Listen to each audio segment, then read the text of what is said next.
Every once in a while, the world sees a moment.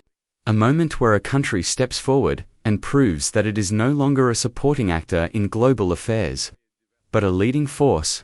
Today, that country was Canada, and the leader who made it happen was Mark Carney. At the G20 Summit in South Africa, something remarkable happened. Carney walked onto the global stage and spoke with a level of authority, clarity and intelligence that instantly separated him from the rest of the pack.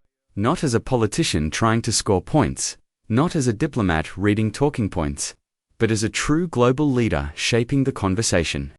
What you're about to see in his full G20 speech isn't just another political moment. It's the start of Canada stepping into a new global role, a role built on credibility, economic strategy, and independence from Trump-era volatility. Let's break down exactly why this G20 speech is so significant, and why analysts around the world are already calling this one of Canada's strongest global showings in years. Carney begins by addressing the world's cascading crises, economic instability, political fractures, and climate shocks. But he does it in a way that only someone with real global experience can. He doesn't sound nervous. He doesn't sound scripted. He sounds like he belongs there, like someone who's already been shaping international policy for decades, and instantly, it's clear why global leaders respect him. Carney understands the scale of the moment. He frames the world's challenges with precision and offers solutions with maturity. You don't see that often from a G20 podium, and certainly not from Canada. In recent years, interview to Carney then shifts into a powerful analysis of climate risk, not as an activist issue, not as a political talking point, but as an economic force reshaping global markets. He explains that climate risk is now an investment risk, that infrastructure failure is now an economic cost, that climate shocks are now directly tied to national GDP. What makes us so powerful is that Carney is one of the only leaders who can connect science, economics, finance, and national strategy into one coherent message. This is not someone reacting to the world. This is someone who knows how to navigate it. Carney's next point is one that resonated across the entire summit. Resilience is cheaper than disaster. He emphasizes early investment, better infrastructure, smarter energy systems, stronger supply chains. He ties climate risk directly to competitiveness. And this is where Carney separates himself from other leaders. Instead of lecturing the world, he gives them a model, a financial roadmap for resilience. This is the Carney difference. He speaks the language of central bankers, global investors, and prime ministers at the same time. One of the most striking moments comes when Carney references the devastating economic loss Jamaica suffered during Hurricane Melissa, nearly 40% of its GDP wiped out.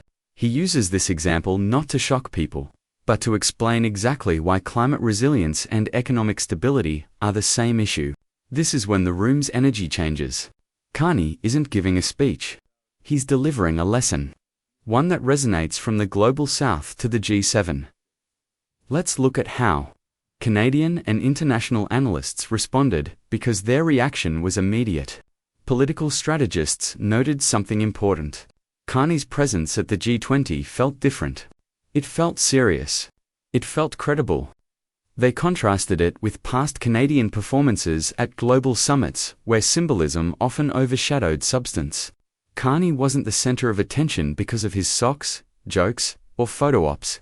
He was talking about investment, climate, resilience, and the global economy. This is the tone Canada needs, and it's the tone the world respects. Discussions reveal something that should matter to every Canadian. Carney is restoring Canada's relevance on the world stage. Summits are not about handshakes or speeches. They're about quietly building future deals, opening doors, and forming alliances that pay off months later. And the analysts highlight a perfect example. Carney's earlier diplomatic work with Sweden turned into real defense and economic cooperation. This is how global leadership functions. You plant seeds internationally, and you harvest results later. Carney is doing exactly that at the G20. One of the most fascinating takeaways from the online discourse has been that Trump wasn't a factor. Not in Carney's speech, not in the reactions, not in the interpretation. Carney operated independently. Canada operated independently. And analysts implicitly recognize that Canada's foreign policy no longer revolves around American approval. In a world where Trump once overshadowed every Canadian diplomatic move, this moment matters. Carney showed that Canada doesn't need to follow the US playbook to be taken seriously. This is the birth of a new era. Canada as a confident, independent voice in global affairs. CAR's G20 performance raises a huge question for Canadians. Do you think this marks the beginning of a new era where Canada becomes a real global leader again? Or was this simply a great moment for Carney in the international spotlight? Is he restoring Canada's credibility? Or is the world simply hungry for leadership at a time of global uncertainty? Let me know your thoughts in the comments. I read every single one of them. Before we wrap up, I want to share something important with all of you who've been supporting Canada Today from the very beginning. Canada Today is now live on Patreon. This means that for the first time ever, you can directly become a member of this channel. And you can do it for as little as $3 a month. Every single membership helps us stay independent, produce deeper investigations, and bring you the kind of global analysis that mainstream networks simply don't cover.